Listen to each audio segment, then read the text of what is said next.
te répète à longueur de temps que tu feras absolument tout ce que tu veux et que l'important c'est d'arriver, c'est quoi que tu fasses, c'est d'être la meilleure. En tout cas, moi, c'est un message qui m'a porté et qui m'a donné confiance en moi dès le plus jeune âge. Et puis, surtout, j'ai aussi, grâce à elle, j'ai été amenée à vivre à l'étranger, puisque moi, je suis partie vivre en Australie à l'âge de 16 ans. Et donc, j'ai été complètement déportée. Voilà, j'étais dans un cursus relativement normal, on va dire, d'école, collège, etc. Et c'est vrai que je ne sais pas si vous vous rappelez tous votre adolescence, mais moi, c'était une très belle époque de ma vie. Et à ce moment-là, on te dit, tu quittes tout, hein, et puis tu vas aller vivre en Australie, puis tu vas changer tout, puisque je suis rentrée dans une école anglo-saxonne. Moi, j'étais allemand première langue, je n'étais pas très très bonne en anglais. Aujourd'hui, je suis complètement bilingue. Bon, bref. Et donc, je suis partie vivre en Australie et étudier en Australie. Et donc, pourquoi je parle de cette expérience-là? Parce que pour moi, ça a vraiment été, je pense, en tout cas, de ce dont j'ai conscience, la genèse de une prise de conscience que finalement, on peut se développer dans un environnement avec sa culture, ce qu'on pense connaître, et qu'il suffit finalement de... Là, on parle de l'Australie, c'est très très loin, mais très sincèrement, ça aurait pu être l'Allemagne, l'Angleterre, n'importe... Enfin, on te déporte en fait dans un autre lieu avec un environnement très différent, et tu te rends compte que, ce qui a été mon cas, tu ne sais finalement pas grand-chose, que ce que tu pensais... moi, j'étais très bonne élève, comme tu l'as dit. Alors voilà, j'avais ce statut de bonne élève et ça me plaisait bien. Mais j'arrive en Australie, je parle pas la langue, je suis dans une école anglo-saxonne, donc autant vous dire qu'il a fallu un petit temps pour récupérer un petit peu le niveau. Je connaissais personne, etc. Tu sortais de ta zone de confort. Je sortais... je fais beaucoup d'anglicisme, alors pardon d'avance, mais big time de ma zone de confort. En tout cas, ça m'a appris surtout à m'adapter, ça m'a appris à prendre conscience de ces différences culturelles. Je pense que c'est aujourd'hui une de mes forces, c'est d'être capable d'appréhender justement mon environnement et de comprendre que ce que je pense ou ce que je ressens ou ma perception n'est pas forcément celle de l'autre.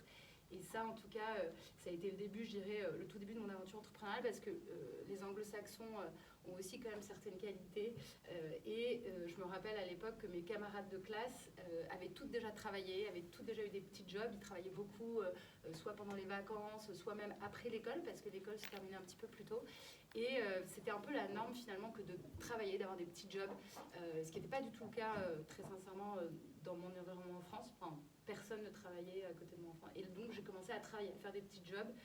Et de fil en aiguille, c'est comme ça que j'ai financé un premier voyage, et ainsi de suite. Et ça a été mon premier contact, on va dire, avec le pratico-pratique et l'envie de faire et d'être dans le concret et pas que les études. Et c'est là qu'a démarré, je pense, la fibre entrepreneuriale, on va dire. Voilà. Et après, j'ai fait un cursus, je suis rentrée, j'ai étudié à Londres aussi avant de rentrer à Paris pour faire HEC. Et de fil en aiguille, c'est là où j'ai eu envie de créer ma première start-up que j'ai créée donc à l'école. J'étais encore étudiante. Oui, donc c'était vraiment la fibre entrepreneuriale et la mise en place et la mise en pratique très très rapidement de ce que tu apprenais à l'école. Ouais, mais avant ça, ma toute première aventure entrepreneuriale, j'aime bien en parler. Alors ça n'a jamais d'ailleurs eu... Je ne suis pas allée jusqu'à la constitution d'une société, mais pour moi, ma toute première aventure, c'était en Angleterre, parce que j'ai été étudiante là-bas, et en tant qu'étudiante en première année, j'ai créé un petit groupe c'était du PR, on faisait du Public Relations, pour des boîtes à Londres, c'est un grand truc là-bas. Et mon rôle, c'était aussi joindre l'utile à l'agréable. Mais c'est là où j'ai mes premiers associés. Il n'y avait pas de pacte, il n'y avait pas encore de statut légal, mais en tout cas, on travaillait en collectif pour faire la promotion de boîtes, et c'était à la fois très amusant, mais c'était surtout c'était un métier, ça me rapportait de l'argent, et surtout on avait créé tout un petit concept, on s'était organisé, et c'était vraiment ténu comme aventure entrepreneuriale.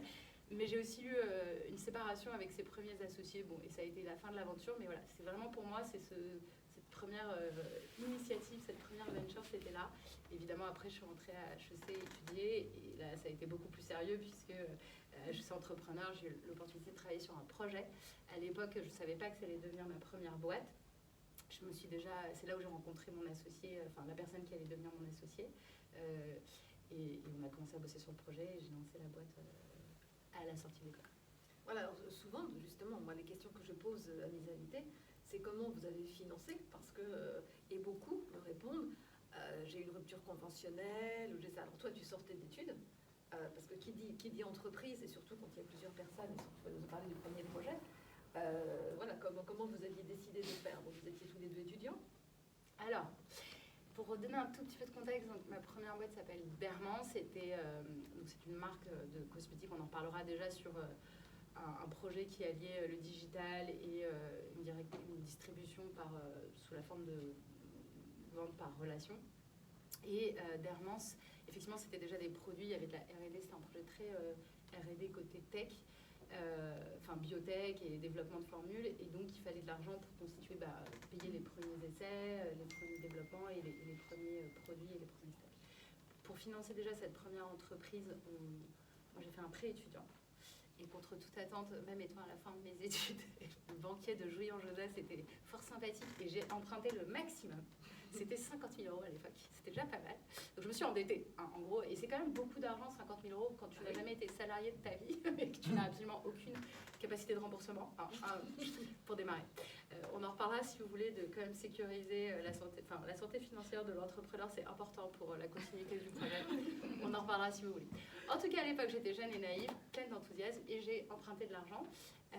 Et mon associé a aussi, donc Grégory Crossley, que j'ai rencontré à HEC, qui était en master, lui il est pharmacien, il était en master marketing à HEC, on s'est rencontrés en soirée, pas de grande histoire par rapport à ça, si ce n'est qu'à ce moment-là c'était quand même la crise, rappelez-vous la crise de 2009, peut-être que certaines personnes sont trop jeunes pour s'en souvenir, mais quand on a créé notre boîte avec Grégory, disons que lui il venait de se faire licencier, donc lui il avait eu des revenus, il avait quand même bossé pendant 2-3 ans, parce que moi je l'avais rencontré, j'étais en première année, donc lui il avait quitté l'école, et je lui ai dit écoute, t'as rien à faire, t'es en gros au chômage, plutôt que de te tourner les pouces, parce que c'est un peu quand même pas super prometteur l'environnement économique, viens bosser avec moi, c'est sur un sujet de R&D, de cosmétiques, t'es pharmacien, tu sais formuler et tout, on bosse dessus, ça a duré 3 mois, et puis à la fin on voit si on se lance ou pas. Quoi. Donc, alors toi cette idée-là, elle te venait comment? Parce que toi tu n'avais pas justement le comment tu te disais qu'il y avait quelque chose dans les cosmétiques là, cette idée-là? Alors déjà, j'avais fait une maîtrise. Donc moi, j'étais très intéressée par tout ce qui était déjà la recherche et tout ce qui était formulation. C'était un domaine sur lequel, je pense que ça m'est peut-être venu. Je viens d'un milieu familial très médical, des docteurs, des chercheurs. Et j'avais déjà écrit une thèse en fait sur l'innovation. Donc j'avais commencé à mettre le doigt un petit peu dans tout ce qui était les facteurs d'innovation, de formules et autres. Et de fil en aiguille, donc le côté biologie m'intéressait beaucoup. Moi, j'adorais ça. Et à un moment, tu as mentionné vétérinaire, mais j'ai aussi vraiment, pour le coup, beaucoup plus tard hésité entre devenir entrepreneur ou devenir médecin. Au grand désarroi de ma famille, j'ai choisi la voie de gauche. Mais donc ça m'intéressait, cet univers-là. Et pourquoi Dermans? Parce que j'étais un peu révoltée. Alors ça, c'est plus compliqué à tirer le fil de pourquoi. Mais si on se remet aussi, c'était quand même en 2009-2010. J'étais révoltée, alors que j'étais quand même jeune, très jeune, par tout le marketing et la publicité qu'on pouvait trouver dans l'industrie cosmétique, qui faisait des promesses un peu délirantes aux femmes et surtout qui faisait la promotion d'une beauté vraiment où il ne fallait pas vieillir, où tu avais des jeunes femmes de 20 ans qui faisaient la promotion de produits anti-âge qui s'adressaient finalement à des femmes de 40-50 ans. Et je savais que, de par mes recherches, avant que l'industrie cosmétique, c'était aussi l'une de celles où il y avait le plus d'innovation en termes de produits, etc. Et c'est là où j'ai vraiment eu envie d'adresser le marché de manière vraiment plus bienveillante, en travaillant sur une marque Dermans qui s'adressait aux femmes de 45 ans et plus, qui étaient vraiment des bons produits avec un bon prix. Donc c'est pas parce que tu passes c'est pas parce que tu as 45 ans tout à coup que ton produit doit faire x3 en termes de prix, mais qui était aussi actif, donc efficace, mais dans une démarche vraiment pro-âge, bien vieillir plutôt que ralentir en fait le vieillissement. Parce qu'en fait ça malheureusement personne n'a encore trouvé la formule magique. Donc j'étais déjà dans cette démarche assez féministe au fond aussi, dont le propos était en fait pourquoi est-ce qu'on ne lancerait pas un produit sur le marché, une marque même, qui allait incarner la femme que j'aimerais être dans 20 ans, et la femme que j'aimerais être dans 20 ans, j'ai envie qu'on ne me dise pas qu'il faut absolument rester jeune, ou qu'il faut que je réponde à des injonctions sociales. Et c'est un peu de là que c'est parti. Et puis après, évidemment, on a tiré le fil, on a fait beaucoup d'études de marché, et puis on a aussi décidé d'un mode de distribution tout à fait particulier, en tout cas original à l'époque, qui était qui était le modèle de la recommandation. Déjà à l'époque, de la vente par la recommandation. Et pourquoi ce modèle-là? Aussi parce qu'on a fait des études de marché, qu'il y avait en pharmacie des marques comme Caudalie, Nux, qui s'étaient déjà lancées avec beaucoup de succès sur ce segment-là. on était quand même assez ambitieux à l'époque, hein, parce qu'on parle d'une industrie qui est quand même dominée par des gros mastodontes. Et en France, on a la chance à la fois d'avoir un écosystème dans la beauté qui est formidable, donc des chercheurs, des labos, on a quand même L'Oréal et plein d'autres marques qui sont des leaders mondiaux. Et voilà, donc disons qu'il y avait beaucoup de concurrence déjà à l'époque. Et notamment dans la distribution, c'était assez bouché, assez fermé. Et il a fallu être assez créatif dans, à la fois, nous on avait peu d'argent, parce qu'on parle de 50 000 €, c'est à la fois beaucoup et peu. Aujourd'hui, les marques qui se lancent, elles ont quand même plus de moyens. Nous, c'était notre première start-up, donc on n'avait pas envie forcément d'aller tout de suite trouver 1 million ou 2 millions d'euros pour lancer le projet. Donc on est parti avec 100 000 € en poche. C'est pas beaucoup quand il s'agit d'aller faire à la fois le développement de tes formules, constituer tes premiers stocks de produits et ensuite aller commercialement les distribuer. Et la vente par recommandation nous paraissait être vraiment un super levier à digitaliser, à professionnaliser, parce que c'était quand même un peu vieillot à l'époque et on avait déjà en 2010 Internet et l'envie de digitaliser tout ça. Et juste alors, pour revenir justement à cette première conception et création de société, vous étiez à 50-50, comment ça se passait? 51-49. Alors oui, ça c'est important. Enfin, pour moi c'était important. D'abord, alors en vrai c'était très proche quand même en termes de pourcentage. On avait déjà un pacte, parce que ça c'est plus des enseignements que j'avais eus. Effectivement, ce que m'a apporté HEC Entrepreneur, là, des différentes expériences, c'est que c'était un réseau aussi d'entrepreneurs et d'anciens. Et on nous avait quand même prévenu sur le fait qu'il fallait faire un pacte d'associés. Et il y avait beaucoup de débats autour du 50-50 ou du 51-49. En termes d'equity et de patrimoine, en réalité, 1% ça ne fait pas une grosse différence, sauf qu'à la fin de la journée, s'il y a juste 1% d'écart, il y a un moment, il y a quand même quelqu'un qui peut trancher si vraiment il y a un problème. Et en l'occurrence, c'est moi qui avais apporté le projet. J'avais quand même, et j'étais plutôt leader, et donc naturellement, on s'est mis en 51-49. Et quand vous avez démarré, vous n'étiez que tous les deux, et vous avez décidé, parce que pour faire tout ce que tu disais, de travailler plutôt avec des freelances au démarrage avant d'embaucher, ou de faire des... Alors il y a 10 ans, l'entrepreneuriat, c'est pas ce que c'était aujourd'hui. On n'avait pas forcément, honnêtement aujourd'hui, quand je retourne parler aux HEC entrepreneurs, ou même quand je vois tous les entrepreneurs comme nous sommes entrepreneurs, il y a quand même une maturité, il y a la BPI, il y a plein de choses qui se sont développées en disant, et c'est fantastique, on a beaucoup de chance pour ça. On n'avait pas cette conception-là. À l'époque, nous, on était tous les deux, et la façon dont on a démarré, on avait notre argent en poche. Mon associé avait déjà travaillé dans de la formulation, donc il y avait quand même quelques concepts. On y est vraiment allé. Moi, je me rappelle, j'habitais dans un petit studio, et je me rappelle, c'est une image hyper marquante pour moi, parce que honnêtement, aujourd'hui, je ne sais pas si j'en serais capable, mais on s'est enfermé. On a lancé la marque quasiment 1 an, tu vois, après avoir eu l'idée, et même un peu plus, parce qu'après, il a fallu développer les formules, attendre les tests et tout. Mais surtout, on s'est enfermés tous les deux, et je me rappelle qu'on était, donc moi, c'était chez moi, donc je me levais à 8 h, j'étais à mon bureau, mon associé est arrivé, on était l'un en face de l'autre.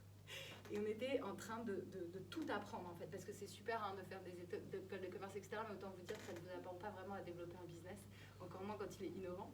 Et donc là, on ne savait rien. Et donc on a été hyper basique. Enfin, basique dans le sens, je pense que la chance des études que j'ai faites, c'est d'apprendre à apprendre. Et ça a l'air de rien. Mais en fait, on est hyper humble, et quand on ne sait rien, il faut tout apprendre. Et la capacité d'apprendre, c'est quelque chose qui est hyper puissant dans le quotidien de l'entrepreneur, et qui est même salvateur, en fait, parce qu'il faut apprendre en permanence. Et nous, ce qu'on a fait, il y avait un grand salon de la cosmétique, et on savait qu'on voulait développer. En gros, on avait un business plan, donc on avait l'Excel, on avait le PowerPoint, puisque là, tout va bien. On avait nos 50 000 € chacun en poche, on avait un premier pacte, et on s'est dit, maintenant, il n'y a plus qu'à, hein il va falloir faire. Et pour faire, comme on ne savait rien, on est allé sur ce salon, et là, on a fait le tour. Il nous fallait quelqu'un pour nous aider à formuler. Première étape, les études de marché, on savait faire, on nous apprend bien ça. Formuler un produit, prendre connaissance du réglementaire qui est quand même très strict, très rigoureux en Europe, et puis innover, parce que nous, on voulait nos propres formules innovantes avec des actifs innovants. Voilà. Donc on est allé à ce salon, puis on a tapé à toutes les portes, et là on a fait notre grand apprentissage sur 2 jours. On avait une liste de questions, et franchement certaines étaient peut-être très bêtes, surtout qu'on parlait à des professionnels, et c'est là où j'ai appris ce que voulait dire, par exemple, pour un pack, sérigraphie. Ça a l'air idiot pour ceux qui connaissent un peu le monde. Voilà, la sérigraphie, je ne savais pas ce que c'était avant de mettre les pieds à ce salon. Et en fait, là, l'objectif de ce salon, ça a été de collecter un maximum d'informations. Il n'y avait pas une seule question qu'on s'est interdit de poser, parce que l'enjeu pour nous, c'était de comprendre comment on allait faire en peu de temps pour créer notre marque et nos produits, en partant de rien. Bon, voilà. Et franchement, 48 heures plus tard, on était beaucoup plus sachant Et au moins, on savait déjà un peu plus où est-ce qu'on allait. Voilà, et donc là, ça s'est lancé, donc la marque a été lancée. Alors la recommandation, est-ce que tu peux nous en parler un peu, parce que là c'est quelque chose d'innovant, et expliquer ce que c'est?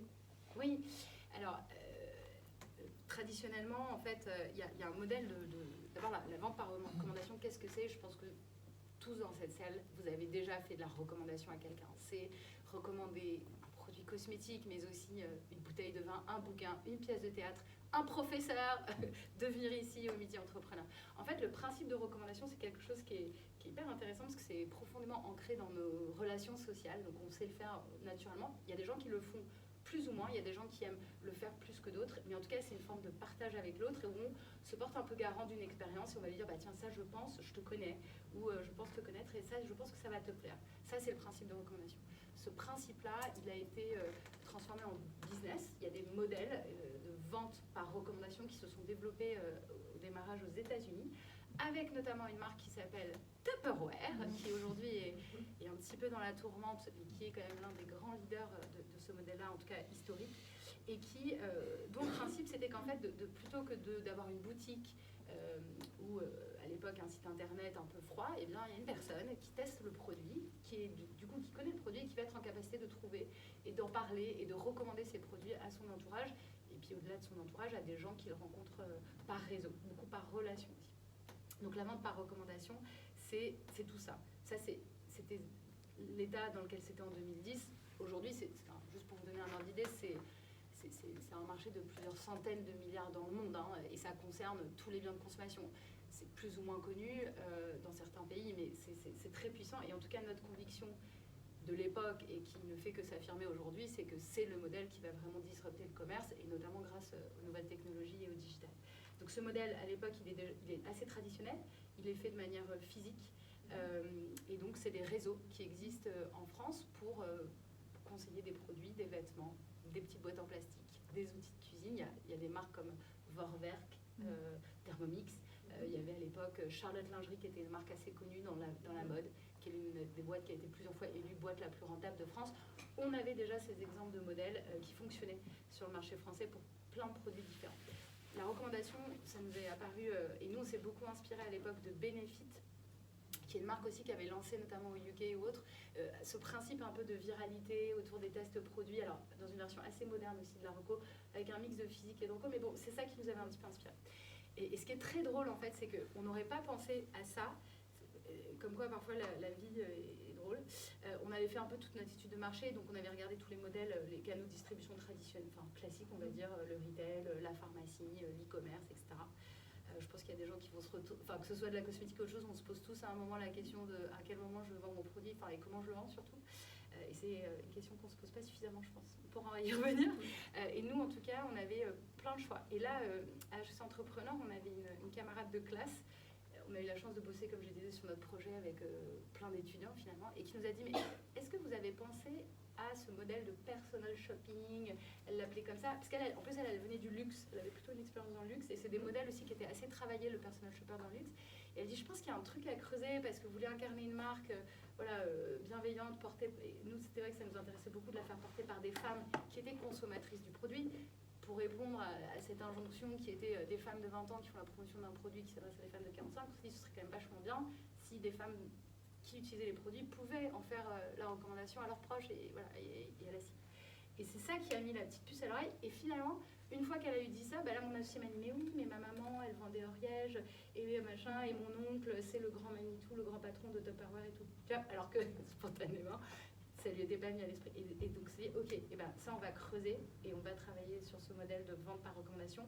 Et avec notre jeunesse, les réseaux sociaux, enfin à l'époque c'était surtout l'e-commerce plus que les réseaux sociaux, on s'était dit, il faut absolument digitaliser ce modèle, qui pour le coup, parce qu'après on l'a testé, nous on est très test and learn et je suis toujours très test and learn, donc ok on va faire de la vente par recommandation, très bien. Comment ça marche? On ne sait pas. Donc on va tester. Et donc moi je suis devenue à ce moment-là, en parallèle des études qu'on faisait sur la formulation et tout, moi je suis devenue vendeuse. Mon associé malheureusement s'est fait recaler de pas mal de boîtes parce que c'était un homme.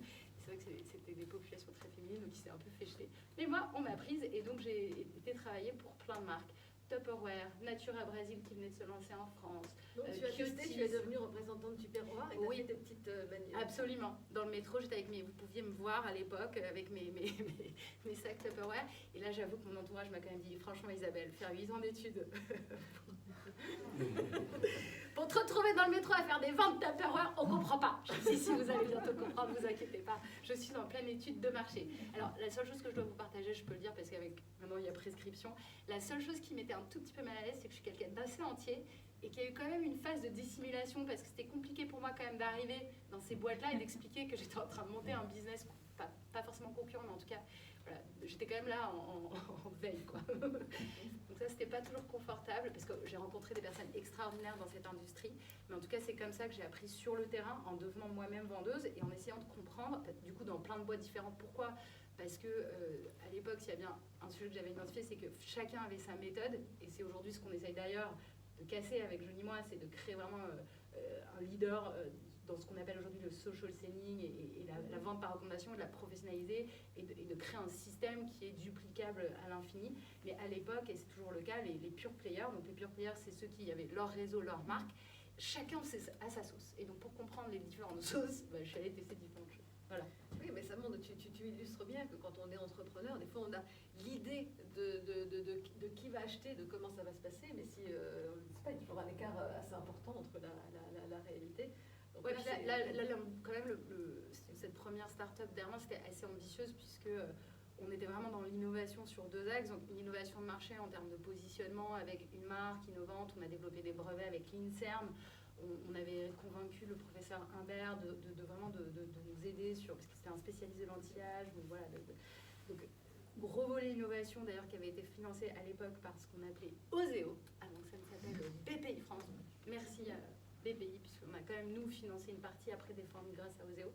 Et ensuite, l'autre volet, c'était un volet innovation commerciale où on se proposait quand même de réinventer la vente par recommandation, qui avait aussi le terme en France de vente à domicile, en la digitalisant et en emmenant en fait une population de conseillers beauté et de clients de 45 ans et plus. Donc en plus, avec quand même l'adoption du digital par des populations qui, à l'époque, à nouveau, c'était il y a quand même 10 ans, n'étaient pas forcément encore très digitalisées. Je vous donne juste une anecdote pour vous expliquer où est-ce qu'on en était à ce moment-là. Moi, je me rappelle former ma force de vente qui sont des indépendants. Le modèle, c'est que ça reste des indépendants qui sont commissionnés en fait en fonction du business qu'ils développent pour votre marque. Je formais quand même Annick, tu te reconnaîtras si tu nous entends. Je travaille encore avec Annick, elle a rejoint Johnny Moi, donc je peux me permettre. Je formais Annick à l'époque à faire une recherche Google. Donc autant vous dire qu'on n'était pas rendu sur l'adoption d'une plateforme digitale parce que tout le propos qu'on avait avec mon associé, c'est-à-dire on fait le premier contact, la recommandation du produit à travers une relation personnalisée en physique, une réunion à plusieurs, voilà, qu'on appelait des ateliers beauté. Et une fois que j'ai convaincu mon client, que je lui ai fait tester les produits et que j'ai initié cette conversation, le digital, l'e-commerce va me permettre finalement de faire tout le réachat, le réassort, et donc va permettre à ces conseillers beauté finalement d'aller beaucoup plus loin en termes de business. Les freins qu'on avait identifiés sur ce modèle de vente par recommandation dans sa forme initiale qui était très traditionnelle, c'était la capacité finalement à dépasser l'entourage pour aller chercher beaucoup plus loin de nouveaux clients, une nouvelle population de clients. Donc forcément, à partir du moment où on avait pris conscience de ça et du coup d'un certain essoufflement de tes conseillers, puisqu'à un moment quand ils n'arrivent plus à aller chercher, tu vois, ils arrivent à chercher le cercle N-1, N-2, mais c'est lourd si c'est pas digitalisé. Il faut faire des petites fiches papier, des petites fiches clients, tout est physique, tout est voilà.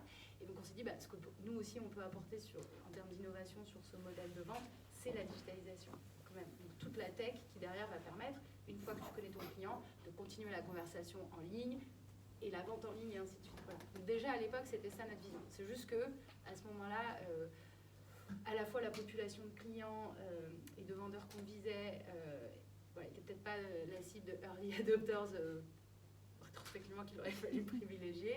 Ça faisait beaucoup d'innovation, beaucoup de choses à pousser en même temps avec nos petits bras et je vous la fais courte, mais ça a été peut-être trop dur et c'est comme ça qu'après j'ai décidé de pivoter parce qu'entre-temps mon associé est parti. Voilà, donc ça il est, alors déjà il est parti et puis tu t'es rendu compte aussi qu'avec peut-être une marque ça ne suffisait pas ou alors un produit ça ne suffisait pas. Tu avais déjà des sollicitations, c'est ça On a lancé Dermance en 2010, j'ai bossé 2 ans, et vraiment c'était les 2 années, je pense, les plus dures. Enfin, les premières années, ça reste, c'est dur tout le temps. Ouais, pareil, je suis désolée, mais c'est dur tout le temps. C'est plein de réjouissances, mais c'est aussi difficile l'entrepreneuriat. Mais les deux, vraiment la phase d'initiation, de ignition, comme on dit, je pense que c'est celle qui demande vraiment le plus d'énergie et qui est vraiment à la fois incroyable et très preneuse. Donc avec mon associé, on a bossé comme des fous. J'avais pas d'enfants à l'époque. Je me rappelle, j'étais au bureau à 7 heures. Enfin, on était des forces de travail passionnées, incroyables. Et il y a un moment où lui, ça l'a épuisé, puisque, alors, du coup, pour revenir à la santé financière de l'entrepreneur, nous, on avait investi tout notre argent dans la boîte et on ne se payait pas. Et lui, si vous voulez, à un moment, voilà, il avait bossé, donc il avait son appart, il avait pu tenir pendant 2 ans, entre guillemets, sans filet, et il s'était donné ses 2 ans. Il avait le chômage aussi. Voilà, mais il y a un moment où il pouvait plus non plus, c'était trop dur en fait de ne pas se payer, etc. Et je pense que ça a été une première erreur, et c'est pas la seule raison pour laquelle il est parti, mais c'est certain que le stress financier, une charge de travail, et se dire que voilà, il fallait peut-être encore cravacher pendant X années. À l'époque, on ne faisait pas des levées de fonds peut-être aussi facilement, c'était pas le même écosystème qu'aujourd'hui. Et en plus, c'était notre première boîte, et je pense que c'était une première erreur, c'était d'avoir sous-estimé nos besoins en financement par rapport à l'ambition de notre marque et tous les volets qu'il fallait déployer, l'innovation, la R&D, les stocks, la logistique, et derrière en plus le commercial, puisqu'on faisait tout nous-mêmes. Nous, on fait partie des premières DNVB. Aujourd'hui, on parle des Direct Native Vertical Brands. Pour moi, on concevait les produits, on les faisait fabriquer et on les distribuait nous-mêmes. Donc, c'était quand même toute la chaîne de valeur. Sous-estimer le besoin en financement, sous-estimer surtout l'importance à un moment de se considérer dans l'équation en tant qu'entrepreneur et de se payer en fait. Voilà. Et donc ça a été trop dur, et il est parti au bout de 2 ans. Après, j'ai fait plus tard, donc moi j'ai tenu encore un peu, et parce que ça se développait quand même commercialement, il y avait, voilà. Et après, j'ai fait une levée de fonds qui du coup a permis de me payer notamment, et puis de commencer à embaucher un petit peu, et ça c'était 2014, donc lancement 2010, donc quand même on a tenu quand même 4 ans. Alors on était financé par les ventes aux clients, ce qui est pas mal. Oui, donc il y avait quand même un chiffre d'affaires. Oui, il y avait du chiffre d'affaires, mais c'était un petit chiffre d'affaires qui ne suffisait pas à tout financer, au zéro, et après on a fait une levée de fonds. Voilà. Et la levée de fonds, c'était vers 2014, si je me rappelle bien, mais assez vite, effectivement, comme on s'est rendu compte que le projet ne se développait pas forcément comme je voulais ou comme on voulait avec les investisseurs. Et c'est là où, en parallèle de ce constat, on avait beaucoup de marques qui nous sollicitaient pour les intégrer en fait à notre réseau, puisque pour le coup, on avait eu des prix de la Fédération de la vente directe, parce que tout ce qu'on faisait, on le faisait bien. C'est juste qu'on n'arrivait pas à le faire à très grande échelle. Voilà. On avait tout bien fait, mais on n'arrivait pas à ce qu'on appelle scaler. C'était trop dur. Les vendeurs indépendants, on les recrutait un par un. On n'avait pas trouvé encore notre ce qu'on appelle, on n'avait pas une traction suffisamment forte. Et ce dont on s'est aperçu, c'est que sur le marché, on avait une gamme déjà importante, parce qu'on développait tout et on fabriquait tout nous-mêmes, d'une 15aine de produits. Mais en fait, ce n'était pas suffisant pour nourrir commercialement et développer le chiffre d'affaires, parce que en fait, vous avez un conseiller beauté qui, lui, est rémunéré donc, au variable sur ce qu'il peut déployer comme business. Mais s'il y a des limitations au niveau du déploiement de son business, que ce soit... là, c'était pas le digital, parce qu'on avait créé déjà à l'époque des outils pour les aider à vendre en ligne, mais c'était le nombre de produits et la cible, puisqu'il ciblait des personnes déjà de 45 ans et plus, et en plus, il y avait peu de produits. Donc, on n'arrivait pas... Et on avait cette demande des vendeurs d'élargir les gammes. Et le panier moyen. Et la R&D, et c'était des coûts capitalistiques hyper importants, la R&D, le temps, voilà. Et inversement, on avait aussi... voilà. Donc ça, c'était un premier constat qui faisait que le business ne se développait pas comme on voulait et qu'on n'arrivait pas à le scaler. Parce qu'à un moment, votre vendeur, votre conseiller indépendant, même s'il est très attaché à vous, s'il gagne pas sa vie, il passe à autre chose en fait. Il faut quand même que, en tout cas, qu'il gagne suffisamment d'argent et qu'il estime que c'est porteur et que voilà. Et en parallèle de ça, voilà, les marques venaient nous voir, et c'est comme ça, un petit peu petit à petit, qu'est née la jeunesse d'un autre projet, d'une nouvelle société qui s'appelle aujourd'hui Joliment. Alors justement, comment tu as fait? Tu as modifié Dermance, ou tu as fait une autre structure juridique, c'est-à-dire tu as fait cohabiter? J'ai un peu la réponse. Ouais, tu as la réponse. Non, alors, moi j'ai décidé de créer une autre société. D'abord parce que la première société, donc c'est vraiment une boîte de biotech. On avait des aides au financement, de la R&D qui était vraiment liée à des formules, à des brevets, etc. Et que là, la vision du coup que j'ai développée, pas tout de suite, mais en tout cas j'avais déjà la vision que la nouvelle société, donc Joli Moi aujourd'hui, allait être beaucoup plus tech. Et donc en fait, c'était toujours dans l'innovation, mais en termes de financement, en termes de profil même d'investisseurs et même d'équipe, c'était plus du tout la même boîte. Puisque moi, ce que j'ai retenu de cette première expérience, et en fait c'est aussi peut-être le message que je peux porter aujourd'hui, c'est que l'échec n'est qu'un apprentissage de plus, et je le pense sincèrement. Je pense que c'est quelque chose, ça évolue un petit peu aujourd'hui en France, mais ça reste un peu pas suffisamment valorisé dans les prises de parole. C'est aussi comment je me nourris. Alors ça peut être un gros échec, je plante ma boîte, ou un petit échec, je plante un produit ou un service, mais voilà, enfin peu importe la nature de l'échec, mais en tout cas c'est toujours un apprentissage, et il faut le vivre comme tel et il faut en tirer des leçons. Moi, ce que j'avais retenu de cette première start-up, c'est que il n'y avait pas assez de produits et que c'était lourd de tout vouloir faire soi-même, sa marque, ses produits, son réseau, en tout cas avec peu de moyens financiers, c'était trop ambitieux. Et qu'au-delà de ça, par contre, ce qui fonctionnait extrêmement bien et ce qui était fascinant, c'était cette logique et cette dynamique de la vente par recommandation que je trouve extraordinaire. Et ça, j'étais hyper convaincue qu'il y avait tellement de choses à faire, et aussi parce qu'en Asie, aux États-Unis, on commençait à avoir des choses, parce que là, on est quand même quasiment 5 ans après, 5-6 ans après le lancement de Dermance. Et donc, évidemment, toutes les nouvelles technologies, nouveaux modes de communication avaient évolué. Et là, je me suis dit, ok, bah là, ma vision, je peux la porter encore plus loin. Et plutôt que de porter le projet du social selling, comme on l'appelle aujourd'hui, qui est ce modèle de vente par recommandation qui est physique et digital et qui s'appuie beaucoup aussi sur les réseaux sociaux, plutôt que de le porter juste pour une marque, j'avais compris aussi que le conseiller, enfin celui qui fait la reco, il a envie d'avoir du choix, il a envie de pouvoir évoluer dans ses recommandations. Et là, je me suis dit, bah, en fait, ce truc-là, il faut l'apporter au marché, en fait. Donc, il faut réinventer le commerce et le faire avec cette solution de social selling et avec de la tech. Voilà. C'est pour ça que j'ai décidé vraiment de créer une boîte à part, parce qu'il y avait trop de divergences en termes de profil d'investisseurs, d'équipes, de gens qui allaient travailler dans la boîte. Et puis, je pense que c'est plutôt sain. Et ça, même si c'est plus dur quand même, de repartir d'une page blanche. Je pense qu'il faut faire attention, et peut-être que je ne suis pas suffisamment repartie d'une page blanche, parce que bon, je porte encore Dermance, et c'est une boîte qui existe toujours, donc je ne l'ai pas tuée, je n'ai pas dit ciao bye bye, je m'en vais. Je suis toujours un peu dedans, je suis toujours un pied dedans, même si de moins en moins. Mais par contre, je pense que la page blanche, même si en vrai c'est pas une vraie page blanche, parce que vous l'aurez compris, vous êtes fort de vos apprentissages, de votre expérience, vous n'avez pas beaucoup d'argent. Alors là, du coup, moi, je devais rembourser de l'argent, donc c'était un peu compliqué financièrement, mais en tout cas, j'étais forte de tout ce bagage d'apprentissage, et je suis repartie. Donc évidemment, après, quand tu crées une deuxième boîte, la bonne nouvelle, c'est que ça va beaucoup plus vite. Hein, il ne faut pas désespérer. Et puis la troisième, je suis sûre que ça ira encore plus vite. Mais voilà, donc on est reparti de là, et c'était plutôt simple, parce que du coup, je me suis pas... sur un projet aussi innovant et tout, si on essaye parfois de construire sur des fondations qui ne sont pas saines, qui ne sont pas forcément adaptées, c'est peut-être aussi le début de la fin. Moi, j'étais assez sereine dans le fait de dire, ok, on démarre à zéro, j'ai tout ce que je veux en tête et on repart à zéro. Donc on repart avec une nouvelle équipe, des nouveaux associés, des nouveaux investisseurs, et c'est reparti.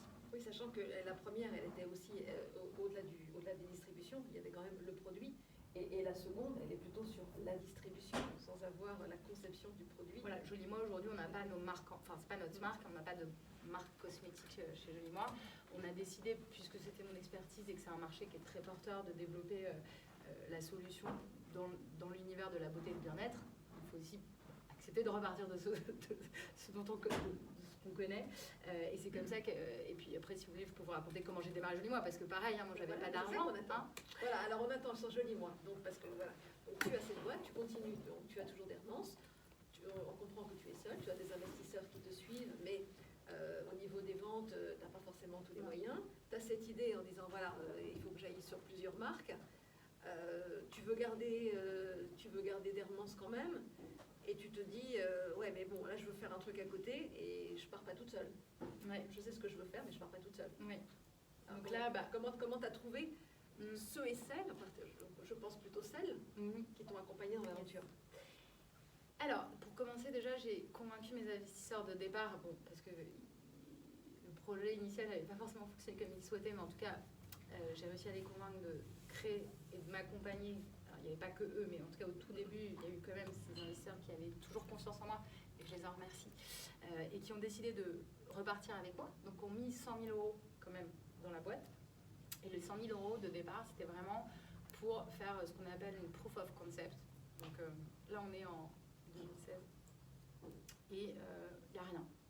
Là, il n'y a pas de tech, pas de solution technique, il n'y a pas de marque, il n'y a pas de catalogue de marque, il n'y a pas d'associé, il n'y a pas d'équipe, il y a moi. Et alors, comment on fait? Il y avait une personne qui était une stagiaire et je peux en parler parce qu'aujourd'hui, c'est une de mes premières employées qui s'appelle Natacha.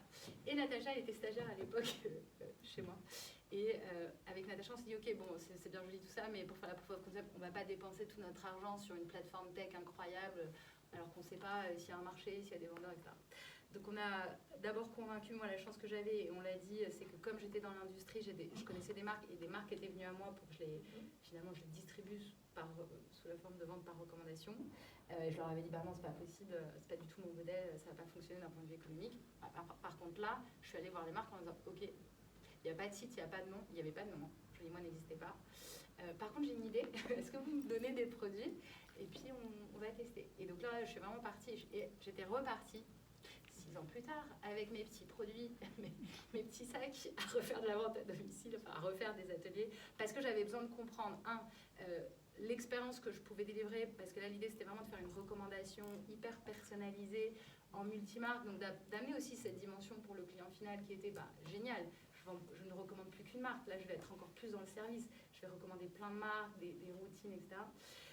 Donc ça, il fallait que je teste la perception côté client, comment ça allait se passer, et puis surtout côté conseiller, aujourd'hui on les appelle des stylistes beauté chez Joli Moi, comment est-ce que ça se vit en fait ça, parce que c'est compliqué de maîtriser des produits bien et de recommander plusieurs marques, plusieurs produits.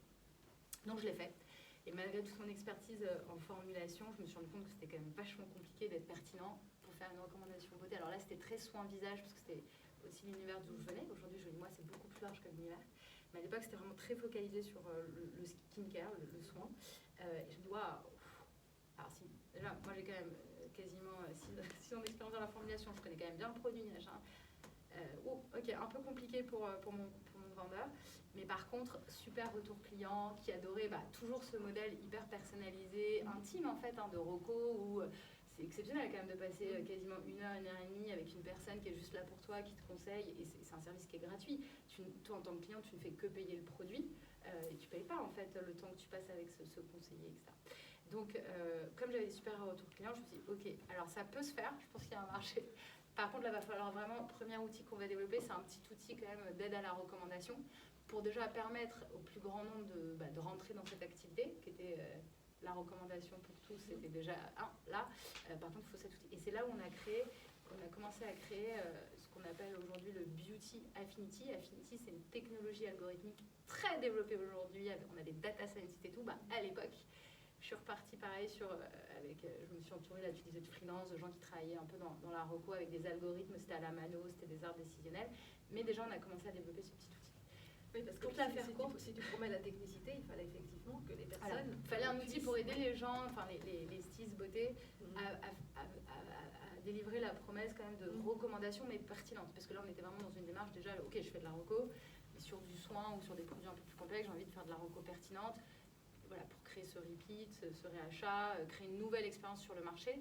Et pour concurrencer le physique, le retail ou le e-commerce, il fallait apporter quelque chose en plus. Et nous, notre propos, c'était la recommandation personnalisée. Oui, et donc notre propos, donc tu as réussi à convaincre tes marques et les personnes qui... Et là, je me rends compte, voilà. Et là, on dit que c'est quand même vachement tech, toute cette affaire. Il y a beaucoup de tech, il y a beaucoup de produits. Que quand même, moi, je me rappelais qu'être au four et au moulin, c'est-à-dire développer les produits, gérer la plateforme, gérer la boîte en tant que dirigeant, et en plus, aller sur le terrain pour animer, former la force de vente, c'était peut-être un petit peu trop Shiva. Et surtout, c'était pas scalable. Donc là, j'avais déjà en tête que en plus, ce projet était encore plus complexe que le premier, puisque là, on partait sur des catalogues de marques, il fallait créer un nouveau marché. Les marques, elles savaient jamais, il n'y a aucune marque des marques avec qui je me suis lancée qui avait déjà fait de la vente par recommandation ou qui avait même accès à ça, puisque ça n'existe pas sur le marché. On est toujours les premiers à le faire.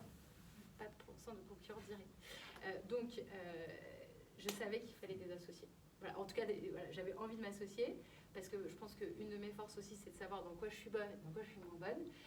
D'avoir accepté aussi de ne pas pouvoir tout faire et de me dire, ok, j'ai envie aussi de vivre cet esprit, enfin cette boîte dans le collectif. Je me suis associée à 3 femmes extraordinaires. Alors là, quelque chose que tu peux partager, ça, c'est peu banal. Comment on trouve ces associés? Vous n'en trouverez pas beaucoup. Comment on trouve ces associés?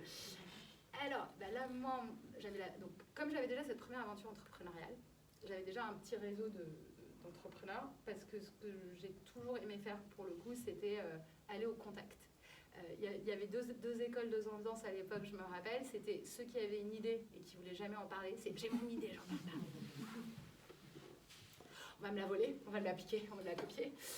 Bon, moi j'avais retenu un truc quand même de ma formation, c'était qu'une idée ne vaut rien. La seule chose qui compte, c'est l'exécution. Hein, parce que vous pouvez, je pense que vous-même, on a tous des milliards d'idées. Hein. Vous avez un petit carnet comme ça où vous notez toutes les idées. Bon, la seule qui vaille, c'est celle qu'on a mise en œuvre. Hein. C'est encore vrai aujourd'hui dans la boîte. Donc je savais qu'il fallait exécuter. Voilà. Donc moi j'en parlais de mon idée, j'en parlais à beaucoup de gens. Et d'ailleurs, franchement, si j'ai une recommandation à faire, c'est parlez-en, partagez. À chaque fois que j'ai pu partager mon idée, en ping-pong, les gens réagissaient. Mais d'ailleurs, qu'ils réagissent en bien ou en mal, c'est toujours quelque chose qui a de la valeur. Et donc, moi, j'ai parlé très vite du fait que je lançais Joli Moi, que j'avais cette vision, etc. Et j'ai très vite parlé à mon entourage que j'avais constitué au fil des ans d'entrepreneurs. Alors, c'est vrai que c'est beaucoup des entrepreneurs parce que vous qui êtes déjà entrepreneur, vous le savez, qui de mieux qu'un autre entrepreneur, même si c'est pas sur le même secteur ni rien, que pour échanger quand on est à la tête de sa boîte sur ces problématiques du jour. Il n'y a pas beaucoup mieux. Le psy ou le mari ne fait pas toujours l'affaire. Et donc, j'avais ce réseau-là. Et je leur ai dit, voilà, moi je cherche, voilà, je fais ça. Je cherche ça. J'ai besoin de m'associer, je veux ces personnes. Ça va être ton cahier des charges. Ouais, c'était pas aussi précis, mais quand même, j'avais déjà les univers. Donc, je savais qu'il me fallait quelqu'un à la tech. Et aussi, comme j'étais allée un peu au contact des investisseurs, que j'avais déjà des investisseurs, ils m'ont dit, c'est super ton truc, on voit la vision. Par contre, ton truc, il n'existe pas sans ta tech. Ils avaient compris ça, j'avais compris ça.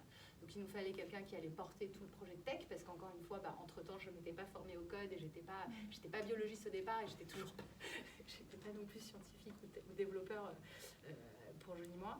Il fallait, et ça je l'avais beaucoup vécu, et je suis quelqu'un qui aime beaucoup le terrain, mais j'avais compris aussi l'énergie que ça demandait, parce que chez Dermans, c'est moi qui étais à la tête en fait de la communauté des conseillers vendeurs, et c'est un métier qui est passionnant, que j'adore, et qu'à l'occasion chez Joli Moi, j'ai encore envie de faire, c'est-à-dire je vais sur le terrain, je vais rencontrer nos stylistes beauté, on fait des événements, dès que je peux j'y vais, mais par contre c'est pas moi qui gère cette communauté. Aujourd'hui c'est plus de 8000 indépendants. Alors on a créé aussi des outils tech, si vous voulez on en parlera, pour animer cette communauté, mais au-delà de ça, porter en fait la responsabilité de les former et de les animer, c'est vraiment un métier à part entière, et ça j'avais compris à travers la première expérience qu'il fallait quelqu'un pour incarner ce job-là.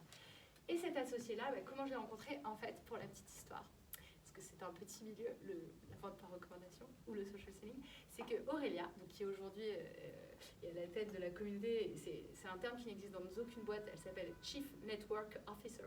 Le CNO, voilà, c'est unique, c'est vraiment lié à ce modèle de vente de communauté. Et Aurélia était venue en fait m'espionner, figurez-vous. Chez Dermans, on faisait des événements pour recruter, et elle était venue m'espionner quand je faisais mes événements, donc elle me connaissait. Et mais c'est pas la première associée que j'ai eue, mais pour la petite anecdote, pour savoir, quand elle a vu qu'on lançait Joli Moi avec Jennifer, parce que j'étais déjà associée avec Jennifer, elle a dit, ah tiens, c'est marrant, c'est pas mal. Elle était à la tête d'une boîte de bijoux. Elle avait développé le marché français pour Stella & Dot, qui était une marque américaine très en avance déjà sur le digital, qui était dans la Silicon Valley et qui avait lancé l'Europe. Et c'est Aurélia qui a développé Stella & Dot en France, aujourd'hui qui est partie du marché. Mais elle avait développé une communauté de plus de 1000 conseillers. Et Aurélia, elle nous suivait. Et à l'époque, elle avait quitté Stella & Dot pour des divergences de stratégie. Et elle est venue nous voir, même si elle s'était toujours dit, je referai pas ce métier. Je sais pas, elle avait commencé des études en neurosciences. Et elle est venue nous voir en mode, bon, je vais quand même aller voir, je vais toquer à leur porte. Et puis on s'est dit, formidable, c'est notre prochaine associée, c'est celle qui va gérer la communauté. Sauf que c'était pas du tout comme ça qu'elle voyait les choses. Et pour la petite histoire, pour chaque association, on a mis à peu près 6 mois. Et honnêtement, il a vraiment fallu que je les convainque, parce que elles avaient toutes déjà 30 ans ou plus. Donc c'était des femmes, ça allait toujours, mais à l'époque c'était des femmes qui avaient, pour Mathilde et Jennifer, elles avaient déjà lancé leur boîte. Elles étaient en train de fermer leur boîte. Donc en fait, elles avaient un projet entrepreneurial qui n'avait pas abouti, elles étaient en phase de nouvelles opportunités, mais elles étaient déjà entrepreneurs, donc elles connaissaient l'association, les plus, les moins. Elles aussi, elles avaient appris ce quoi elles étaient fortes et moins fortes, et donc ça c'est pas mal, parce que du coup, on s'est bien complété. Ouais, et puis surtout, tu acceptes plus facilement dans ton association, tu comprends assez vite là où tu as envie d'être et là où tu n'as plus envie d'être. Et tout ça pour dire qu'Aurélia, pareil, ça a pris un peu plus de 6 mois parce qu'il a vraiment fallu ramer et la convaincre que bon, bah, ça c'était sa prochaine aventure. Et comme c'est pas trop ce qu'elle avait en tête à l'époque, pour la petite histoire, voilà. Mais on était ravis et aujourd'hui, enfin, toutes mes associées, mais si tu veux, la boîte ne serait pas du tout la même sans elle, évidemment. Et on ne serait pas allé aussi vite et on n'aurait pas réussi, je pense, sans cette association. Donc 10 000 fois oui pour s'associer, quoi. Donc elle et les autres. Donc, alors Mathilde, donc Jennifer, qui elle était en charge de tout ce qui était vraiment le recrutement de la communauté, parce qu'on est parti de zéro, pareil. On a créé le business, il y avait 0 styliste beauté. Aujourd'hui, il y en a 8000 et il faut comprendre que c'est des indépendants et il y en a qui viennent et qui partent. Donc en fait, pour arriver à 8000 en termes de taille de communauté, ça veut dire qu'entre-temps, on en a quand même recruté qui sont partis, etc. Donc il fallait quelqu'un, et ça je l'avais identifié, qui soit vraiment sur le sujet de je recrute, j'accompagne, enfin je fais démarrer, parce qu'on crée un nouveau métier qui était le social selling, c'est-à-dire comment on passe d'un modèle traditionnel qui est très physique à une digitalisation de ce modèle-là, et comment j'apprends aux gens à conseiller et à vendre en multimarque et notamment en digital. Donc, là aussi, on était quand même déjà sur un projet assez ambitieux. Aujourd'hui, je peux dire qu'on est vraiment les experts du domaine du social selling parce qu'on a compris comment quelqu'un qui n'avait jamais eu d'expérience en conseil et en vente pouvait, grâce à nos outils, à notre accompagnement, devenir social seller et faire de la vente comme ça. Ça a mis... voilà, on va fêter nos 6 ans cette année, je vous raconte tout ça, on ne savait rien au départ. Et donc, Jennifer... Elle avait travaillé en start-up, son premier job, elle est avocate pour info, donc elle n'a jamais pratiqué ou très peu. C'est quand même un LLM à New York. Il faut dire qu'elle allait très loin dans la démarche parce qu'elle a quand même son diplôme à New York aussi, tu vois. Donc, mais elle n'a jamais voulu être avocate. Et donc elle avait démarré sa carrière chez Vite Dressing. Vous connaissez peut-être qu'elle a été rachetée depuis par Le Bon Coin. Et donc elle était partie chez Vite Dressing au départ pour s'occuper de tout ce qui était la contrefaçon, le juridique. Et puis elle avait vu le scale de cette boîte de 0 à 70 salariés.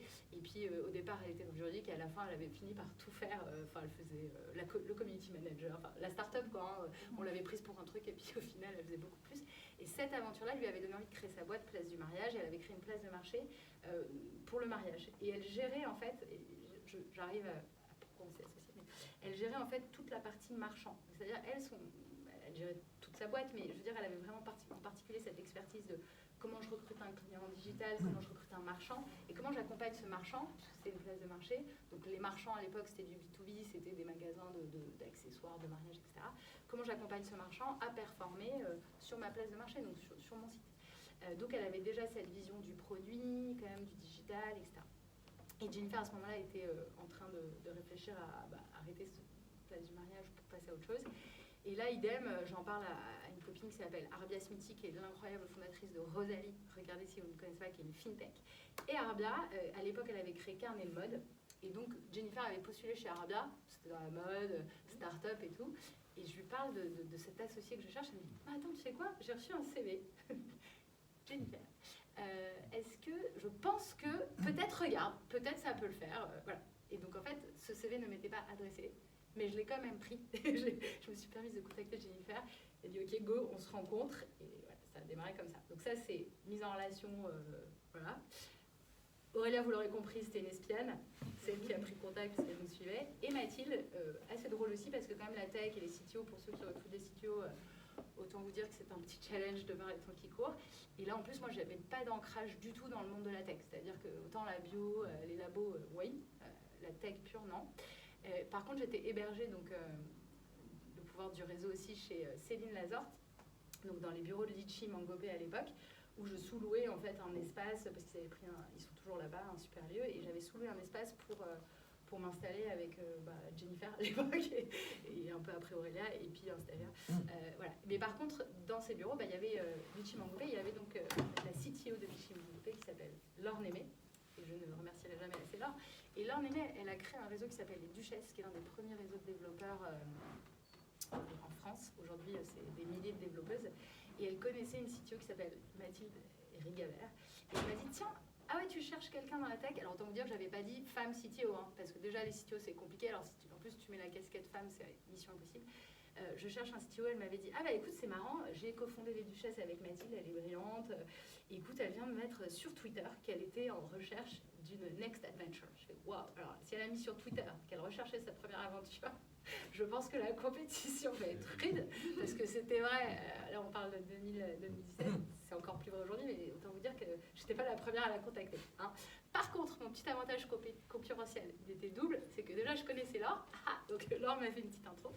Mathilde, tu devrais rencontrer Isabelle. Ok, donc déjà entre Amazon, Joli Moi, et voilà, j'étais bien positionnée parce que je sais qu'à la fin elle était quand même en process avec Amazon et Joli Moi, c'est pas une blague. Voilà. Et puis le deuxième avantage compétitif qui, je pense, a beaucoup compté pour Mathilde, qui est quelqu'un qui était vraiment déjà sa première boîte, la boîte qu'elle était en train de lâcher, c'était une application autour des communautés de femmes. Autant vous dire que Joli Moi lui a un petit peu parlé et que côté tech, produit, elle s'est projetée, elle a vraiment vu le potentiel.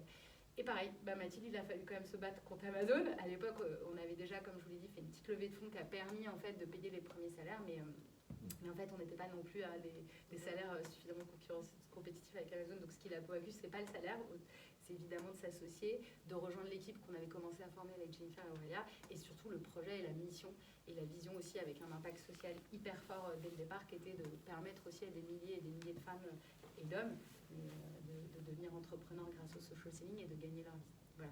Voilà comment ça s'est fait. Donc voilà, ça a l'air tout simple. 2016, 2017, en plus, voilà, l'équipe était stabilisée à peu près en 2018. 2017, ouais, on a lancé en septembre 2017 et c'est à peu près là où globalement, ça faisait plusieurs mois qu'on bossait ensemble et on va dire qu'à partir de septembre 2017, fin 2017, on était stable, 4 cofondatrices. Et puis, bon, un sujet qu'on a évoqué tout à l'heure sur Dermans, c'est qu'on évoque les sous. Les sous. Et donc là, levée de fonds. Levée de fonds. Et donc, levée de fonds, formidable, puisque là, j'avais enfin une équipe digne de ce nom avec des expertises, des expériences préalables. Et c'est là où j'ai pris mon petit baluchon, petit bâton de pèlerin. Et je suis allée les femmes à ce qu'on appelle aujourd'hui du seed, mais une levée de fonds de un peu plus de 750 000 € auprès de Business Angel et Family Office. Peut-être par rapport à ça, la leçon que j'avais retenue de Dermans, c'était de ne pas associer ma famille, mes copains dans le tour de financement. Aujourd'hui, ils vous diront qu'ils sont un peu dégoûtés. Ils auraient préféré être chez Joli Moi, je pense. Mais tout ça pour dire que moi, j'avais trouvé que c'était, après chacun, franchement, à sa sensibilité. Et parfois, on n'a pas le choix. Et inversement, c'est super d'avoir son entourage qui te soutient financièrement. Et c'était mon cas pour le lancement de Dermans. C'est juste que moi, j'avais trouvé que c'était trop difficile de porter, entre guillemets, l'échec, en tout cas dans ma conception de ce premier projet tel que je l'avais envisagé. Et en plus de devoir, quelque part, se dire que j'avais quand même fait engager mon frère, mon mari, etc., financièrement, et que j'allais pas pouvoir vraiment leur promettre tout de suite, en tout cas, un retour sur investissement. Donc moi, j'avais dit non. Cette fois-ci, plus de friends and family, que des pros et que des professionnels d'investissement, donc des gens qui avaient déjà investi dans plusieurs projets, qui connaissaient l'investissement, qui savaient que c'était... tu vois, high risk, high potential, mais high risk, donc 9 chances sur 10 de ne pas retrouver ma mise, etc. Parce que dans ma première aventure, j'avais aussi eu des business angels qui n'étaient pas des business angels professionnels, et c'est trop d'émotions. Ces personnes-là, elles étaient bienveillantes et elles avaient envie de faire, mais quand tu es le seul projet dans lequel ils investissent, quand tu mets alors tu as une attente forte. Ah, mais c'est ton seul projet, ton retour sur investissement, ils ne peuvent se faire qu'à travers un seul véhicule, un seul projet. Donc, tu es forcément attaché. Et puis, si c'est ton premier investissement, tu as une émotion aussi. Enfin, c'est normal. Tu as ce côté émotif aussi que tu crées dans le business angel. Tu crées une relation avec l'entrepreneur. Donc, il y a trop de choses qui rentrent en compte. Bref, je ne suis pas allée voir ça. Je suis allée voir que des pros cette fois-ci. Parce que ça va plus vite. C'est des plus gros montants que tu lèves. Et puis, surtout, il y a moins d'affect. Moi, j'avais plus envie d'avoir cet affect avec mes investisseurs. C'est que business. Donc là, ça a permis de vraiment de bien démarrer.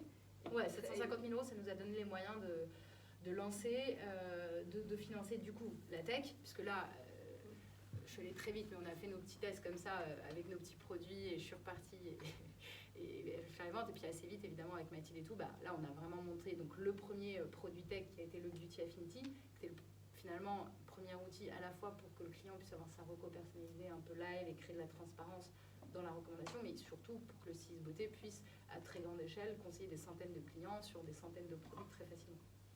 Et voilà, et ces 750 000 € ont servi à recruter les premiers salariés dans la boîte, recruter nos premiers stylistes beauté, et puis aller recruter aussi nos marques, même si ça s'est fait beaucoup par le bouche à oreille et du commercial. Enfin, on n'a pas investi en publicité payante, par exemple, pour aller recruter les marques. Ça, on l'a fait vraiment... Et après, il y a eu une grosse levée de fonds. Ouais, plus tard. Ça, 2019. 2019, voilà. Donc, et en 2019, là, vous avez vraiment décidé. Là, on avait 2 ans à peu près. Alors, décollé, peut-être vous le vivrez, mais souvent, quand vous lancez votre boîte, vous allez voir des investisseurs puis ils vous disent ce serait quand même super, ce serait bien d'avoir un peu de traction. Pour avoir de la traction, ce serait bien d'avoir un peu d'argent. Et puis, en fait, comme l'écosystème a beaucoup mûri aussi, finalement, la traction qu'on demandait, elle était toujours plus forte. C'est-à-dire que peut-être en 2012, vous aviez 100 000 € de chiffre d'affaires, ça faisait l'affaire. Au moment de Joli Moi, c'était plutôt, il fallait faire au moins 1 million d'euros de chiffre d'affaires. Et je pense que autour de cette table, vous êtes peut-être dans ce cas-là, mais honnêtement, faire son premier million d'euros de chiffre d'affaires sur un projet innovant, c'est pas en 5 minutes, quoi. Donc 750 000 € nous ont permis d'atteindre cette fameuse traction et ces premiers milestones qui, hop, dans la tête des investisseurs, permettaient d'aller les voir et de faire une demande forte au niveau des financements. Ouais. Voilà. Et donc, voilà. Et après le Covid. Voilà. Alors, ah oui, donc 2019, c'était quand même la grosse levée de fonds. Ouais. Grosse levée de fonds. Gros seed, ouais. Et donc là c'était 7 millions, c'est ça? Non, ça c'est Serie A. Ça c'est 2021. Ouais. Ah oui, c'est vrai que toi, il y a eu Pré-Seed, 750 000 €. 2019, grosse levée de fonds de plus de 2 millions d'euros. Et puis là, plus récemment, la Serie A de 7 millions et demi. Voilà, donc les 2 millions, c'était juste avant le Covid. Et après le Covid, sur la recommandation, ça cassait un peu le relationnel. Nous, la chance qu'on avait, c'est qu'on avait déjà complètement digitalisé, commencé à digitaliser énormément. Et on avait déjà, depuis plus de 2 ans, développé des outils digitalisation. On avait commencé à développer notre app, qui est Joli Moi Business, qui est une app qui est une PWA, donc en plus qui n'est pas sur les stores, mais qui est vraiment destinée à notre communauté pour l'animer, pour qu'elle se forme, pour qu'elle puisse tout simplement faire ce business-là de manière hyper rentable et scalable, voilà, avec le moins de perte de temps possible et le plus d'efficacité possible. Et cette app, elle nous a permis, en 2 semaines, en fait, au moment de l'annonce du confinement, etc., on a revu toute la roadmap marketing, toute la roadmap produit, toute la roadmap tech, et on a accéléré à 10 000% sur le digital. C'est-à-dire qu'avant le Covid, il y avait peut-être 50% des premiers touchpoints, premiers contacts clients qui étaient en physique, 50% en digital déjà. Donc, on avait quand même déjà une bonne part du panier, heureusement. Mais du coup, dans notre communauté, on avait des social sellers qui étaient très physiques, donc un peu plus dans des modèles de recrutement de clients, de conseils de vente, et ça, c'est génial, physique. Donc, super expérience physique, qui travaille vraiment... on travaille merchandising, comment j'organise ma beauty party, enfin voilà, donc nous on avait tout ce travail autour de l'expérience client en physique. Et aussi on avait une partie de notre communauté qui était déjà très digitale et qui faisait des lives Facebook, des groupes Facebook privés, plein de choses comme ça, et qui marchaient très bien. Alors ça a été une grande force et une grande chance. Pourquoi ? Et en plus, nous, on était déjà dans notre vision sur un modèle de shipping, de livraison. On prend tout en charge chez Joli Moi, c'est-à-dire qu'on va gérer la livraison aux clients. C'est pas nos stylistes beauté qui reçoivent les produits chez elles pour les livrer. Je dis ça parce que c'était encore le cas pré-Covid, c'est peut-être un peu moins qu'aujourd'hui, de beaucoup de réseaux un peu traditionnels qui étaient restés dans des modes de fonctionnement. Voilà, où c'est encore le vendeur qui doit aller livrer. Et à l'époque, vous imaginez bien, si le vendeur devait aller en plus livrer tous ses clients, c'était pas possible avec le Covid. Et donc, en 15 jours, on a tout changé. C'était franchement, je sais pas si vous étiez déjà entrepreneur à l'époque, mais c'était un peu, on ne savait pas ce qu'allait devenir notre boîte. Tout le monde était en confinement. Nous, on avait vu le truc venir, donc on avait préparé le full télétravail quelques jours avant l'annonce du gouvernement. Donc on était déjà en full télétravail. Et là, on est parti pour des mois un peu intenses. Je me rappelle, on bossait jour et nuit. Nous, on était même une douzaine, je pense, dans la boîte à l'époque, et on a explosé parce que beaucoup de nos indépendants ont perdu leur job ou ne pouvaient plus faire leur job qu'ils faisaient dans la vraie vie, puisque souvent c'est des compléments ou c'est des jobs qu'on peut faire en plus d'un autre. Donc on avait cette responsabilité aussi à un moment de les aider à générer des revenus pour qu'ils vivent. Et en plus, côté client, il y a eu une accélération des usages sur le digital, puisque c'était compliqué, ou en tout cas on n'avait pas forcément envie d'aller dans la pharmacie du coin, acheter ses produits, etc. Et donc voilà, et donc on est passé en 100% digital, et ce qui a été formidable, alors déjà c'était une incroyable prise de conscience quand même de notre responsabilité en tant que plateforme avec ces indépendants, ces entrepreneurs, de notre vis-à-vis d'eux, de se dire ok, nous on peut pas lâcher parce que en fait là, si on arrête le business, on a déjà à l'époque des centaines de personnes, on était je crois autour de 500, donc c'était quand même beaucoup plus petit, mais quand même personnes qui plus ou moins dépendent de nous quand même à la fin de la journée pour avoir de l'argent, quoi. Donc on s'est dit ok, on va tenir pour eux, ça nous a vraiment motivés. On a fait évoluer aussi nos modes de rémunération, donc on leur versait on verse des commissions plutôt mensuellement, là on leur versait toutes les semaines, parce qu'il y en a qui avaient vraiment besoin de ça toutes les semaines pour tout simplement aller acheter à manger et tout. Donc ça pareil, c'était voilà, des process qu'on a fait évoluer. Et surtout, la communauté, donc c'est 500 personnes, et ça, c'est vraiment le pouvoir, je dis moi, c'est le pouvoir du collectif. C'est qu'on a toujours travaillé comme ça. On veut créer un modèle de social selling, on invente notre métier, on veut que tout le monde collabore. Et donc, on a toujours eu ce phénomène de collaboration. Et donc, ceux qui étaient très digitaux, ils ont formé, et c'est là où on a lancé notre Social Selling Academy. En un mois, on a lancé une plateforme de e-learning sur l'app qui était nourrie notamment en termes de contenu par la communauté elle-même et par des experts avec lesquels on s'est associé. Et on a formé absolument tout le monde au digital. Et là, ça a été l'explosion. On est passé, voilà, on a recruté des nouveaux vendeurs, on a explosé en termes de chiffre d'affaires. Et ça a lancé, on était déjà lancé, hein, on faisait déjà des croissances à 3 chiffres depuis 2019, etc. Mais ça continue d'accélérer cette fameuse traction. Donc finalement, le confinement, ça a été la difficulté, mais c'était une opportunité. Franchement, c'était la guerre. Je ne le souhaitais à personne. Je pense que si on avait su ce qui nous attendait, on ne serait pas parti. Un peu comme l'entrepreneuriat déjà, parfois. Hein, quand on ne sait pas trop ce qui nous attend, donc on y va. Mais moi, j'ai peut-être quelques mois plus tard, maintenant plusieurs années plus tard, ce que je peux dire, c'est que depuis le début, on avait travaillé chez Jolie Moi sur c'est quoi le purpose, c'est quoi la mission de Jolie Moi, pourquoi on fait les choses en fait. Le pourquoi, c'était quelque chose d'assez important. C'est d'ailleurs quelque chose qui est hyper fort même pour les social sellers avec lesquels on travaille, puisque eux, ils se demandent toujours, ok, parce que ce sont des entrepreneurs, ok, ils ont la solution tech Jolie Moi, ils ont l'accompagnement de Jolie Moi, mais au final, c'est eux, moi c'est un modèle B2B2C, ils vont démarcher le client, ils doivent développer leur business, et finalement, il n'y a pas de limite à ce qu'ils peuvent faire, ils se fixent leurs propres objectifs, mais inversement, ils ont aussi les difficultés de l'entrepreneur. Et donc, ils se demandent toujours pourquoi je fais ça, c'est quoi mon motif, quoi. Et nous, on s'est aussi posé la question très tôt chez Jolie Moi, l'impact social, le mieux consommer, donc c'est quoi nos valeurs et quel impact positif on crée, et ça c'est quelque chose qu'on véhicule à nos salariés.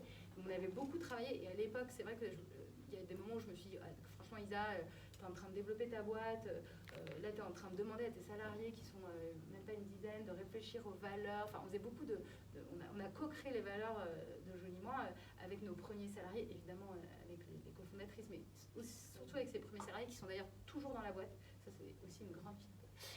Et les 3 valeurs, c'est la joie, l'audace et la franchise. Et le fait d'avoir énormément travaillé sur ces valeurs, sur comment on travaille ensemble, sur qu'est-ce qu'on est en train de créer collectivement, parce que le collectif, c'est évidemment cette communauté, mais c'est aussi le collectif de l'équipe. Et bien, ce temps de crise qu'a été le Covid, moi j'ai pour habitude de dire aujourd'hui qu'une crise comme celle-ci, ça peut être ça, mais ça peut être... On n'a eu que des crises en 5 ans. Hein. On s'est lancé, on a eu les gilets jaunes, on a eu les attentats, on a eu une grande grève. On a eu le Covid, et puis là on a l'Ukraine, si vous voulez. Donc depuis qu'on a lancé le chemin, en fait il n'y a pas une année qui se ressemble, et c'est pas, enfin voilà, il y a toujours des perturbations, donc il y a toujours plein de crises. Mais cette crise-là, elle a mis les crises, elles mettent un espèce de coup de projecteur absolument incroyable sur votre boîte, et à la fois sur tout ce qui dysfonctionne, mais aussi sur tout ce qui fonctionne. Et ce qui a fonctionné, c'est que comme notre mission et la façon dont on aimait faire les choses chez Jolie Moi, c'était déjà très ancré avec cette petite équipe. Aujourd'hui, on est plus de 60. C'est pour ça que je dis qu'à l'époque, on n'était pas très nombreux. Et ben, ça a permis de travailler ensemble. On était hyper soudés. À aucun moment, je me suis dit... Enfin, évidemment, on prenait aussi beaucoup soin. On faisait très attention parce qu'en télétravail, vu le contexte, c'était difficile pour beaucoup de nos salariés qui étaient seuls, parfois dans des petits apparts et tout. Nous, évidemment, on est restés à Paris. On était dans les mêmes conditions en appart et tout. Donc, c'était aussi important pour nous de vivre aussi les mêmes choses que nos salariés. Et on a été une équipe soudés pendant toute cette phase. Et si bien que, bon, moi, c'était pas ma responsabilité on ne voulait pas que les équipes se rassemblent parce que, voilà, à l'époque, rappelez-vous les directives et tout, mais eux-mêmes, spontanément, s'organisaient des coworking ensemble, en fait, parce qu'ils étaient seuls et parce qu'ils adoraient bosser ensemble. Et voilà. Alors ça, moi, je l'ai vu, je le sais pas. Voilà, nous, on n'a pas fait la fête pendant. Il y a des boîtes où ils disent, on a fait la fête. Nous, on n'a absolument pas fait la fête. Nous, on était sur le pied de guerre, collectivement, pour soutenir l'activité, pour soutenir nos indépendants. On a aidé, on a fait des actions solidaires, on a fait un appel aux dons à toutes nos marques partenaires, mais à plein de marques avec qui on ne bossait pas. Elisabeth Arden a fait des dons de milliers de produits, et on a en plus utilisé notre plateforme logistique pour aller livrer tous les aides-soignants indépendants, parce que autant, et on a collaboré avec les hôpitaux de France, etc., qui étaient plutôt bien organisés à l'époque, vous savez, pour donner des produits aux hôpitaux. Les aides-soignants indépendants, les petites cliniques et tout, ils étaient beaucoup moins... pour des raisons logistiques aussi accompagnées, et ça, nous, on l'a fait aussi. Donc, tu vois, en plus, ce collectif, il a été aussi porteur de mission, et c'est là où on a commencé à créer notre hashtag, et après, on a fait plein d'actions qui étaient Ensemble Solidaires, et depuis, on a fait plein d'actions Ensemble Solidaires. Mais tu vois, il y a eu cette dynamique assez incroyable. Mais ça, enfin, en fait, le point que c'est très long pour vous dire que parfois, vous pouvez bosser sur des sujets qui sont importants pour vous en tant que dirigeant, la culture, les valeurs, Et parfois, c'est vrai que c'est des sujets un peu durs qui ne sont pas générateurs de business. Mais si c'est quelque chose qui vous porte et qui vous importe, il faut le faire. Parce que, en tout cas, moi, l'histoire m'a prouvé qu'on peut aller, on peut prendre n'importe quelle direction, parce que le projet n'ira pas forcément dans la direction que vous imaginez. Mais si on a la bonne équipe et surtout une équipe avec qui on partage des valeurs et un pourquoi, on peut aller absolument. Vous pouvez emmener cette équipe n'importe où, elle va vous suivre. Si ça, c'est pas ancré et qu'on ne sait pas trop pourquoi on fait les choses ou pourquoi on est ensemble, c'est difficile après d'emmener les gens à gauche, à droite. C'est plus compliqué. Non, et donc après, voilà, vous êtes. On sort de ce Covid et après, on se dit, non, 2021, tout le monde est en train de lever de l'argent. On a vu le PGE, donc merci l'État. Le PGE nous avait bien aidé, donc ça, c'était une aide aux entreprises pour financer. Donc, on a utilisé le PGE aussi, évidemment, comme source de financement. Nous, on a obtenu, c'était sur la base des salaires, on a obtenu 800 000 €. C'est quand même pas un petit montant qu'on rembourse aujourd'hui. On est très fiers de le rembourser. Nous faisons partie de ces sociétés qui remboursent leur PGE. Pardon, je rigole, mais c'est important, parce que c'est quand même important de le dire. Mais en tout cas, ça nous a bien aidé à l'époque. Surtout, ça nous a aidé à décaler le moment de la levée de fonds, donc de l'autre levée de fonds, donc de la série A. Pourquoi ? Parce que on a été un peu dans une espèce de petit tunnel d'opportunité, parce qu'il y avait quand même post-Covid, les investisseurs étaient quand même assez frileux, parce qu'on n'arrivait pas à comprendre si les usages qui avaient été adoptés pendant le Covid, notamment sur le digital, allaient perdurer. Donc nous, alors qu'on avait déjà beaucoup de traction, on nous a un peu mis dans ce sac de « Ah non, mais ça c'est grâce au Covid ». Alors que pas vraiment, mais bon, il y avait cette suspicion-là, on va dire. Et puis après notre levée de fonds, là, il y a eu tout ce qu'on connaît dans la tech et le financement dans la tech, ça c'est des effondrements, etc. C'est un peu moins simple. Et on s'est faufilé entre les deux. Mais par contre, on s'est retrouvé à un moment où on est allé chercher des investissements où il y avait tout le monde, enfin franchement, tous les entrepreneurs de la tech, et il y avait des merveilleux projets. C'était très, très, très compétitif. C'était dur. C'était vraiment dur cette levée de fonds. Chaque levée de fonds est dure. Alors celle-là, Seria, tu es avec des VC, donc tu es avec des venture capitalistes, donc là on va voir les fonds. Il y a 2% des boîtes dans le monde, 2% des fonds des venture capitalistes, des VC qui vont à des entreprises, à des équipes 100% féminines. Voilà, donc nous on est allé choper une petite partie de ces 2%, quoi. Mais 98% ils vont à des équipes masculines ou des équipes mixtes. Donc c'était un petit challenge. On y est arrivé. Donc vous avez fait cette grosse levée pour financer quoi ?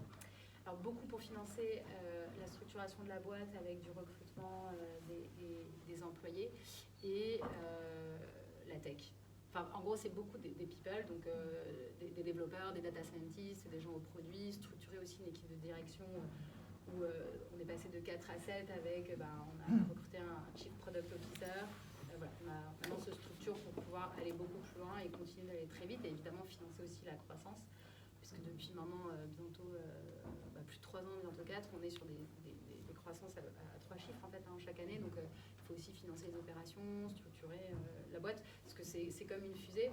Pour t'assurer que la fusée elle décolle, il faut que ce soit bien solide quand même. Voilà. Donc là on solidifie bien tout ça et on est en train de décoller. On t'écouterait des heures, mais on arrive justement sur la fin. Alors 2 dernières questions, et puis après je laisserai la parole. Bon, la question classique, tu dois répondre 36 000 fois à ces questions. Avec un peu de recul, qu'est-ce que tu aurais fait autrement ? Avec un peu de recul, j'aurais évité dans mon pacte d'actionnaires de la première boîte d'avoir une clause d'exclusivité, ce qui m'aurait évité de perdre 6 mois à convaincre tous les actionnaires de la première boîte de lancer la deuxième. Voilà, ça m'a pris 6 mois, j'ai calculé. C'était au-delà des 6 mois, c'était beaucoup de charge mentale, beaucoup de négociations. Et honnêtement, je ne jette pas la pierre, en plus ils m'ont suivi, mais c'était juste beaucoup de travail. Ça aurait été plus vite. Et moi, je considère que j'ai un peu perdu 6 mois sur le marché parce que si j'avais pas eu ces 6 mois-là, je serais 6 mois plus tard. Donc, on n'imagine pas ce que sera Julie Montesine. Donc, bref. Voilà, j'aurais fait ça différemment. Je pense qu'il faut faire attention. C'est bien d'avoir un pacte. Il faut faire attention à ce qu'on signe avec ses associés, ses investisseurs. Et le côté exclusif de l'entrepreneur, j'y crois pas du tout. D'ailleurs, c'est quelque chose à laquelle j'ai fait très attention dans ce nouveau pacte. Parce qu'évidemment, c'est tout à fait légitime, notamment quand on lève beaucoup d'argent, d'être dédié et d'être vraiment complètement engagé dans son projet. Mais je pense que tout autant que vous êtes, quand vous êtes entrepreneur, qu'en gros c'est votre bébé, que c'est votre seul patrimoine et que vous êtes en train de développer votre boîte, dans tous les cas, vous êtes tellement engagé que, je considère que c'est assez suffisant.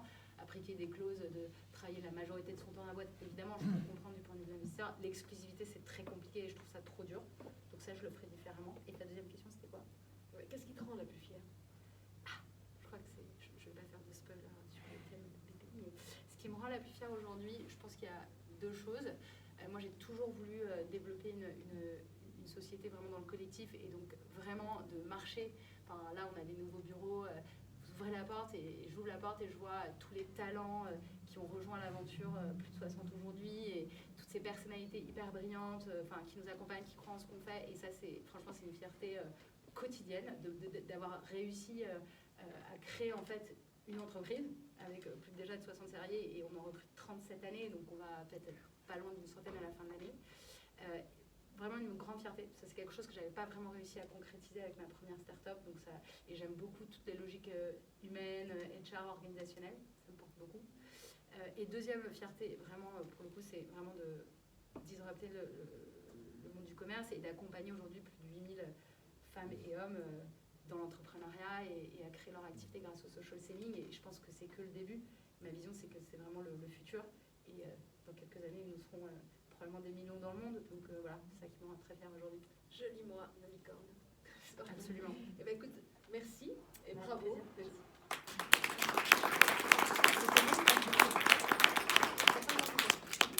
Alors, on va prendre peut-être 2-3 questions, si vous en avez.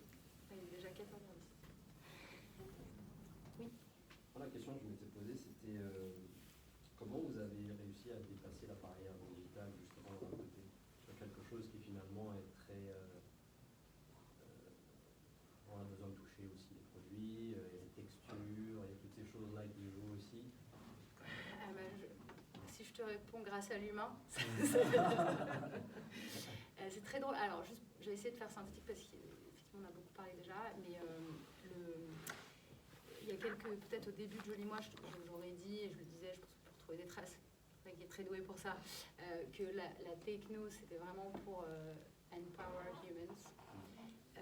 Aujourd'hui, je pense que humans empower technology. C'est-à-dire que je crois plus aujourd'hui dans une technologie froide. Il y a des concepts qui essayent de se lancer avec des algorithmes de recommandation en ligne pour faire du conseil et de la reco.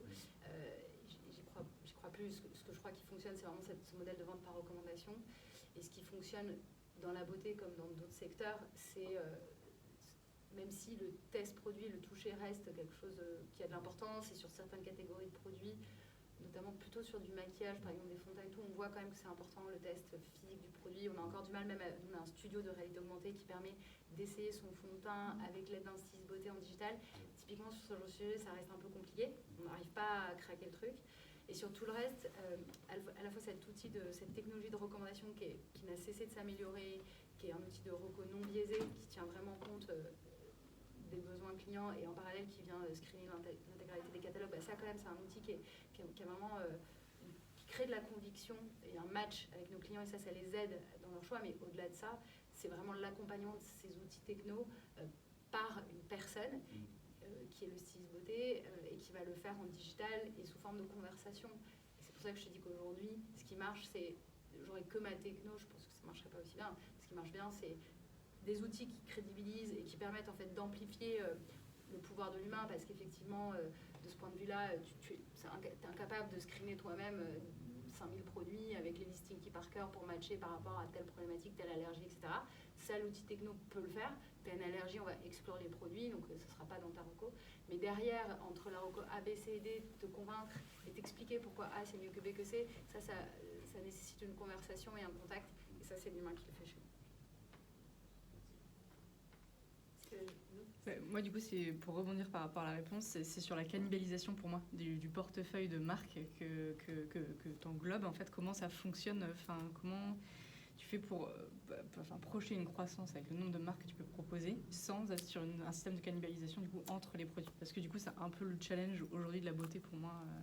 Alors il y a 2 points là-dessus. Donc déjà, cet outil de recommandation participe au fait qu'aujourd'hui chaque marque qui rentre, que tu t'appelles MAC Cosmétique, que tu appartiens au groupe Estée Lauder, que tu t'appelles Absolution, une marque bio indépendante, en fait tu es traité de la même manière sur la plateforme Joli Moi, c'est-à-dire qu'on a cet outil de recommandation dans lequel on screen tous nos catalogues de manière automatisée, sans intervention humaine. Donc là, à partir du moment où le client, avec la conversation avec sa styliste beauté, déclare un besoin, le match va se faire de manière automatisée. Ouais. Donc déjà, tu vas pousser le bon produit à la bonne personne plutôt que d'avoir des logiques de compétition entre les marques. Il n'y a pas de stratégie, par exemple, commerciale qui vise à récompenser un vendeur pour vendre la marque A plutôt que la vendre B. Et ça, je suis contente que tu mentionnes parce que c'est unique sur le marché, ce modèle de distribution non biaisé où en fait, pour une fois, le vendeur, comme c'est son client, que c'est son business, son seul objectif c'est de le satisfaire et qu'il revienne, autant te dire que c'est pas en lui conseillant, en faisant de l'achat compulsif ou en lui conseillant un mauvais produit que le client revient, donc ça joue beaucoup. Et donc par rapport à la cannibalisation, ce qui est certain c'est que déjà on a une stratégie de mapping et de sourcing des marques qui aujourd'hui est beaucoup basée sur la donc la donnée. On a des data scientists et aussi des data analysts, et à travers ce Beauty Affinity on collecte beaucoup de données, besoins, profils clients, mais aussi grâce à nos 8000 stylistes beauté on récolte en fait des besoins terrain et des demandes par rapport à des choses qu'on n'adresse pas. Donc déjà, on a un mapping des besoins, de ce qu'on sait bien faire et de ce qu'on ne sait pas bien faire. Et je peux te dire qu'il reste beaucoup de place dans nos catalogues pour vraiment être capable de faire une recommandation personnalisée pour tout le monde. C'est large. Et en plus, on a la chance d'avoir des marques aujourd'hui de plus en plus expertes sur des domaines. Donc crowdsourcing, data pour la partie catalogue, pour aller chercher les bonnes marques. Et effectivement, on essaye de ne pas avoir deux marques en concurrence frontale. C'est-à-dire si on n'arrive pas à expliquer pourquoi A est mieux que B, en fait on sait que notre styliste beauté ne saura pas non plus l'expliquer. Donc il faut qu'il y ait vraiment des éléments de différenciation déjà aussi. Donc ça c'est une matrice sur laquelle on travaille. Et enfin, là où tu as raison, c'est que nous on fait très attention d'avoir une certaine cohérence entre la croissance de nos catalogues de marques et la croissance de notre communauté. Et au sein de la communauté des stylistes beauté joliment, en fait, nos indépendants choisissent les marques avec lesquelles ils travaillent. Et globalement on a identifié, on a des outils dans l'app du coup de focalisation qui les aident, ils choisissent leur univers, ils peuvent choisir de bosser plus sur le soin visage, plus sur le maquillage, sur un mix de tout. Dans leur app, tout est leur coaching, leur formation, leur e-learning va être custom, donc personnalisé autour de ce que eux veulent développer. Ça, c'est leur choix business. Et après, ce qui veut dire que finalement, dans la grande communauté des 8000, tous ne font pas toutes les marques. Tu vas avoir des communautés d'intérêt, de gens qui vont se développer sur du lifestyle, du 100% naturel, du made in France. Et ils font comme ils veulent. Et c'est ça qui est aussi, c'est vraiment des entrepreneurs, ils choisissent de bosser avec les marques qu'ils veulent et du coup de recommander ce qu'ils veulent. Et ce qui est hyper fort dans la recommandation et peut-être la base de la recommandation, c'est quand même l'indépendance. C'est-à-dire je recommande ce que je veux. C'est-à-dire nous on leur dit pas recommande ci ou ça. C'est eux qui choisissent de recommander ce qu'ils veulent. Ok, d'accord. On va prendre deux questions et puis après je pense que va falloir, désolé mais il va falloir que j'aille rendez-vous après. Moi j'ai une question. Merci beaucoup pour cette intervention. Vous expliquez que vous avez un mapping des besoins très précis et pas encore toutes les marques qui vous répondent. Est-ce que Joliment demain créerait ces produits? Écoute, j'allais dire Fontaine, je ne boirai pas ton eau. En tout cas, ce qui est sûr, c'est que c'est pas du tout là dans notre roadmap. Vous l'aurez compris, nous, notre propos, c'est vraiment de devenir leader en social selling. On est vraiment sur continuer de comprendre grâce aux données, grâce à notre expérience, puis ça bouge beaucoup, hein. Il y a des nouveaux réseaux sociaux qui se créent, là on est en train d'apprendre comment faire du social selling sur TikTok. Bref, et notre communauté y était bien avant nous, donc c'est assez rigolo. En fait, il y a beaucoup d'apprentissage, il y a vraiment beaucoup de sujets tech, produits, data, pour vraiment craquer le modèle et réinventer le commerce. Et donc aujourd'hui, on est plutôt vraiment focalisé là-dessus, parce que on a des ressources limitées aussi, et développer sa propre marque, même si on voit beaucoup d'intérêt aussi à le faire, si tu veux, c'est encore, enfin pour le coup, je sais le faire, je sais ce que ça implique, et aujourd'hui, on n'est pas là-dessus. Et j'ai une petite question par rapport à l'âge et à la mixité. Dans vos équipes Joliment, en moyenne, quel est l'âge maximum? Alors, écoute, depuis qu'on a... Donc déjà, on a le maxi... Alors, le mini, écoute, je crois que c'est 20 ans. Voilà. On a beaucoup de contrats en alternance. On a peu de stagiaires, beaucoup de contrats en alternance chez Joliment. Il y a vraiment beaucoup de parcours, d'ailleurs, où on a quand même beaucoup d'exemples où ça a été stage, alternance, salariat. Et puis après, progression dans l'entreprise. Donc ça, on travaille beaucoup avec des alternants. Franchement, je pense qu'on en a quasi, tu vois, sur 60, on a peut-être même pas loin de 10% d'alternants ou bientôt 10% d'alternants. On en a des alternants à la tech, voilà. Donc ça, c'est plutôt des profils jeunes, mais qu'on est ravis d'accompagner, souvent qui restent après dans l'entreprise. Et je t'avoue que j'ai pas là, comme on recrute beaucoup, le dernier âge moyen, mais je pense qu'on est un petit peu en dessous de 30 ans en âge moyen. Et on a des salariés qui ont 50 ans et plus. Et après, dans notre communauté, parce que la mixité, elle est surtout parmi ces jeunes indépendants, peu d'hommes, petite vingtaine sur 8000, peu, ils sont là, pour se développer, j'y crois, je crois en eux. Et par contre, de 18 à 75 ans. On a des stylistes beauté qui ont 75 ans, et c'est vrai qu'on est aussi, pour devenir leader, on a envie que cette activité soit aussi accessible à tous, et que le produit, du coup, technologique soit hyper simple d'utilisation. Et ça, c'est plutôt l'enjeu des équipes produits, de travailler sur des interfaces, des solutions digitales hyper simples. Voilà. Parce que déjà, tu apprends un métier, donc si en plus ton outil est compliqué, voilà. Et c'est vrai que beaucoup de nos styles beauté nous disent, pour avoir testé d'autres outils, qu'on a vraiment un outil d'abord qui a été complètement co-créé avec la communauté, hein, très test and learn, et qui est très pratique, très facile à utiliser. Merci. Donc une dernière question. Et puis... Très vite, si je peux. Quelle est votre relation, votre positionnement par rapport aux influenceurs beauté? J'avais une autre question par rapport à votre expansion internationale. Dans quel marché vous êtes en ce moment? Aujourd'hui, on est en France et en Belgique et quelques pays européens, mais plus en mode, par opportunité, mais pas encore vraiment ouverture de pays en Europe. On a 10% de notre chiffre d'affaires aujourd'hui qui est à l'international. Évidemment, ça va être amené à beaucoup se développer dans le futur. Le rôle, alors notre relation par rapport aux influenceurs, ça c'est une question qui est assez intéressante parce que, en fait, nous, notre propos, c'est vraiment de permettre à tous ceux qui aiment faire de la recommandation d'en faire un métier, de développer leur business autour de ça. Et donc, on n'a jamais, et en tout cas, contacté ou recruté, tu vois, même dans les campagnes de recrutement, le sujet, il est là. Il est dans le conseil, l'accompagnement, la recommandation. Et si aujourd'hui, on a une communauté de créateurs de contenu, puisque par définition, ça fait partie des dynamiques et des solutions pour créer de l'engagement, faire parler de toi et recruter des clients, ça passe par la création de contenu. C'est pas des influenceurs dans le sens où leur propos principal n'est pas de faire du contenu pour le monétiser. On monétise pas. Enfin, tu vois, aujourd'hui, il y a de l'UGC, enfin, on a des contenus originaux qui sont produits, il y a plus d'une vingtaine de contenus originaux par Sisbeauté qui sont produits chaque mois, mais ils choisissent ce sur quoi ils veulent communiquer, comment ils communiquent, et en fait, ils ne sont pas payés pour ça, si tu veux. Eux, ils le font parce que ça les aide dans leur business. Voilà. Donc, notre relation, c'est qu'aujourd'hui, parce qu'on a une grande qualité, la Social Selling Academy marche bien, on voit qu'il y a des influenceurs micro, nano, donc pas les méga, hein, mais ceux qui sont sur des communautés de taille raisonnable, on va dire, qui nous contactent parce qu'ils voient comment eux, inversement, grâce à Joli Moi, avec leur connaissance des réseaux sociaux, ils peuvent développer une autre activité dans la recommandation. Mais c'est dans ce sens-là que ça se fait, et nous, on n'est jamais allé recruter d'influenceurs. Et d'ailleurs, on n'a jamais fait de campagne d'influence, par exemple, juste pour vous dire quoi, en 6 ans. Alors, je ne dis pas que ça ne viendra pas, mais c'est pour te dire quoi. Bon, eh bien, je crois qu'on peut clore ce midi entrepreneur. Merci beaucoup encore. Merci beaucoup. Je suis désolée parce que je suis déjà en retard pour mon prochain meeting, parce que voilà. Donc moi, je suis sur LinkedIn, Isabelle Rabier, c'est facile si vous voulez me contacter, ou sur Instagram. Voilà. Les deux principaux modes de communication. Eh bien, merci. Donc, avec plaisir si vous avez des questions, mais je vais devoir filer, donc je ne pourrai pas échanger avec vous.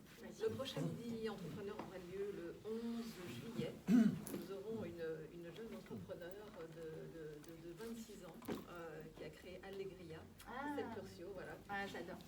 Qui a déjà 60 collaborateurs, 26 ans. Donc, le rendez-vous, regardez la page LinkedIn d'Axiel, c'est là que d'ailleurs je vous taguerai.